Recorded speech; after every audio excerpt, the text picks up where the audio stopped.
After spending millions of dollars on ads and working in hundreds of different client accounts, I want to talk about the 5 things that I see people doing wrong when they run Facebook ads. You always see videos of showing you how to do things to run better ads. I want to talk about the biggest mistakes I see when people are running ads. So let's talk about the first one. And this is probably the secret to success whenever you run ads.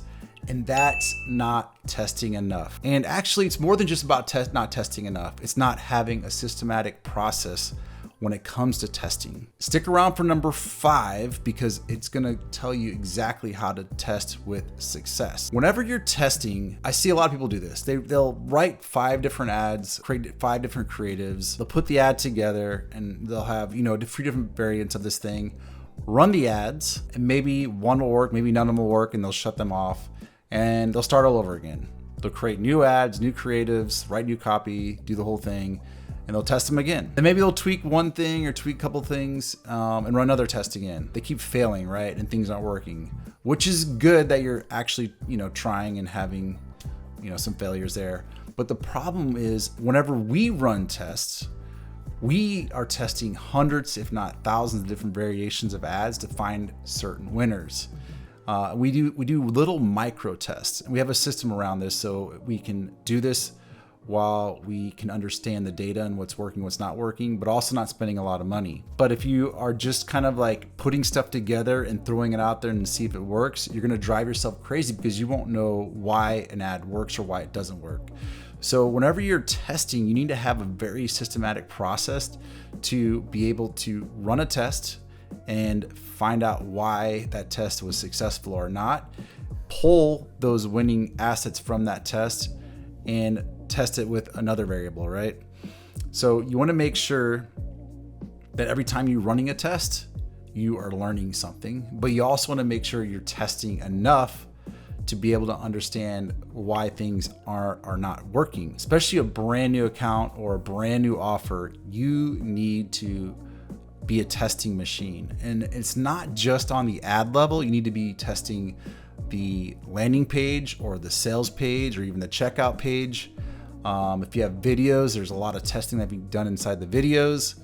And when it comes to the landing page or the sales page, there's also offer testing that you can be doing. You want to make sure your offer is strong enough to make sure it'll work no matter what ads you put in front of it. So you need to do an enormous amount of testing to really start learning and understanding what will work and what won't work. Obviously, experience and knowing what to say and how to say it and the creatives to use actually, help out a lot.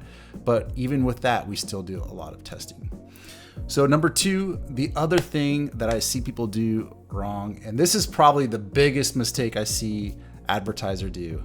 They try to hack their way into having a successful campaign.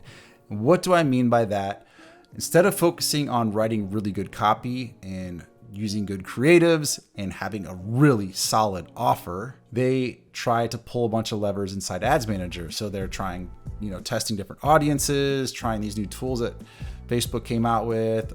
They saw some advertiser talk about a new way to target their audience or, a new word to say in your ad to help, boost conversions. Try hacking their way to making the ads work when in reality, a lot of times it's really the copy isn't good, the message isn't good, and the offer itself isn't good enough. You need to really stay away from, they call it the shiny object syndrome, and stop chasing hacks and really go down to the fundamentals of marketing. If you really want to hack your way into success, go read all the copywriting books. I'm not going to list them all here, but there's a lot of really great sales copywriting books that will help you become successful with running ads. Before anybody wants to become a, Facebook ads agency or a Facebook ads guru, I would go tell you to go read all these copywriting books and learn copywriting before you try to run ads.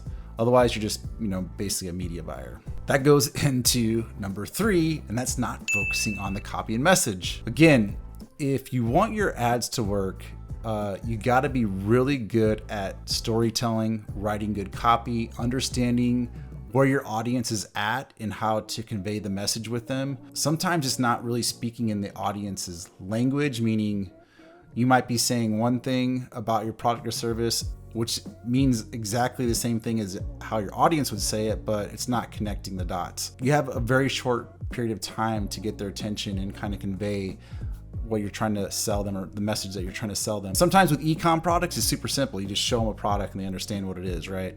But if you're selling like a service or info product or something like that, it takes a little bit more work to connect the dots with what your product is, how it solves their problems, and why they should buy it, and you know, the value behind it.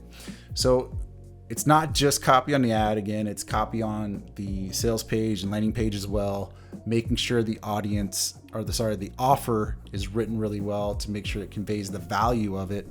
But again, it comes down to copy. Become really good at writing copy and your ads will excel. Number 4, this goes back to some of the testing stuff I was talking about.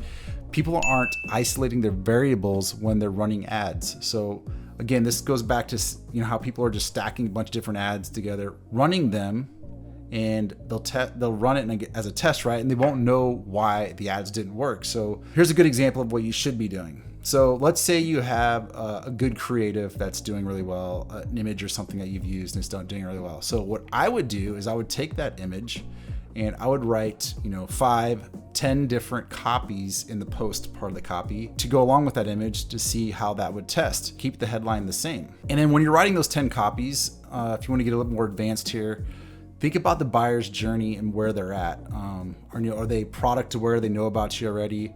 Are they, problem aware? They already understand the problem. They're just looking for a solution. Are they solution aware? They know that there's solutions out there. They just haven't picked one. Or are they uneducated? And you got to educate the market. So there's different phases of the buyer journey and different type ways to write the copy to, talk to the audience. You can see which one will work better. And typically, people that are product aware are the ones going to convert better. So you got to understand all these different ways to write copy. So start with, 10 different variations of the copy. Now, once you got that done, let's take the best one and write 10 different headlines. Let's see different headlines that might work. Now that we have that, let's pull that to the side and let's try different creatives now. Let's test that copy and headline with new creatives. Okay, now we got the iteration of it. Let's pull that now and then take some different assets and let's just change the first sentence. So change the first sentence in the copy and test 10 different iterations of this. You can see that there's been a lot of tests that we've ran through this process and you're thinking, this is costing me a lot of money. Well, there's ways to do this without costing you an arm and a leg. And that's going back to having a systematic process of testing.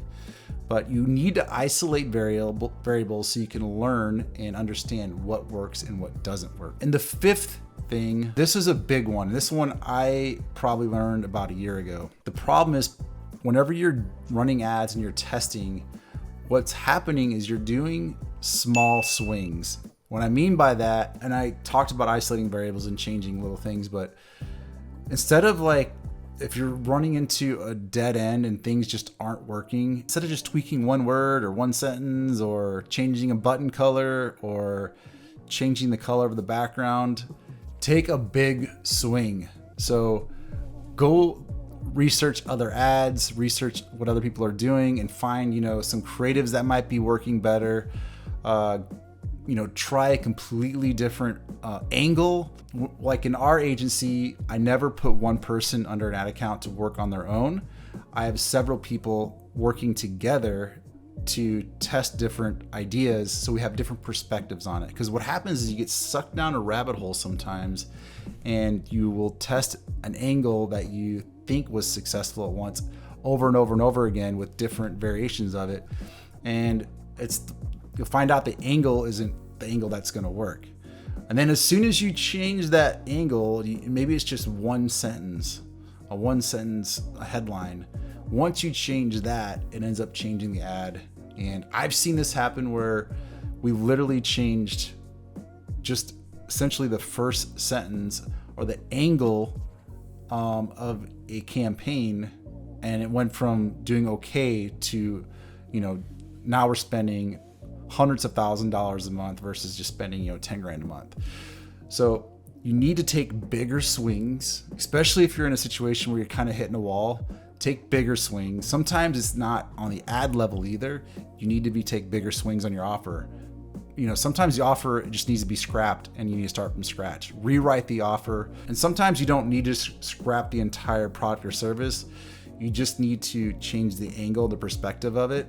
And you can keep all the things that you have, you're just labeling it differently. Make sure you're taking those big swings and having, basically taking a risk to make sure that you're not getting stuck down this rabbit hole of like being safe. I know it's hard because you're spending money and you don't want to waste money, but a lot of times the big swings is what will help you catapult your success. And that goes back to also making sure you have a systematic process to measure, learn, and optimize your assets throughout the campaign. So those are my 5 biggest reasons. I appreciate you for sticking around for this video. If you want more content like this, if you want to get better at Facebook advertising, make sure you like and subscribe. By the way, there's also a little ding dong bell, notification bell. If you hit that, you will get alerted the next time we launch a video. But I appreciate you guys. Thank you.